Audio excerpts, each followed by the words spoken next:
-2 আমি বলছি এটারও কোনো সম্ভাবনা আমরা দেখছি না। উনি দেশে আগে চলে আসতেন, এই ধরনের কোনো আলোচনা কেউ করার সুযোগ পেত না।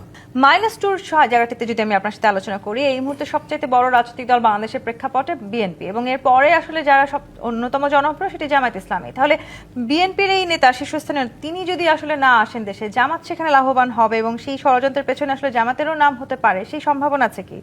শুনুন, আমরা এই ধরনের কোনো সম্ভাবনা দেখছি না, এবং -2 আমি বলছি এটারও কোনো সম্ভাবনা আমরা দেখছি না।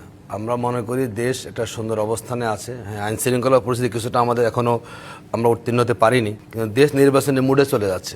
আমরা মনে করি একটা দলের তিনি দলীয় প্রধান হিসাবে তাকে দেশে আসাটা এখন যৌক্তিক। যদি কোনো ফেস করুন, আমরা মনে করি আপনি একজন দলীয় প্রধান ক্লিয়ার করা উচিত যে আমি দেশে আসতে চাই, সব ওকে থাকার পরও কিন্তু আমার এই সমস্যাটা আছে। এটাকে আপনি দোয়াশা রেখে কিংবা জনগণের মধ্যে নানা আলোচনার ডালফালাটা বিস্তার করাটা কিন্তু কখনো ভালো দিক না।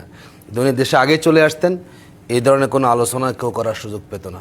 বিলম্ব করার কারণে কিন্তু কি হচ্ছে, নানা ধরনের আলোচনা, কেউ পক্ষে কেউ বিপক্ষে। এবং কালকে দেখলাম অনেকেই বলেন যে এখানে জামাত এখানে ইনভলভ থাকার কোনো কারণ নেই। জামাত ইসলাম এই ধরনের বিশেষত আমরা কখনো সম্পৃক্ত নই।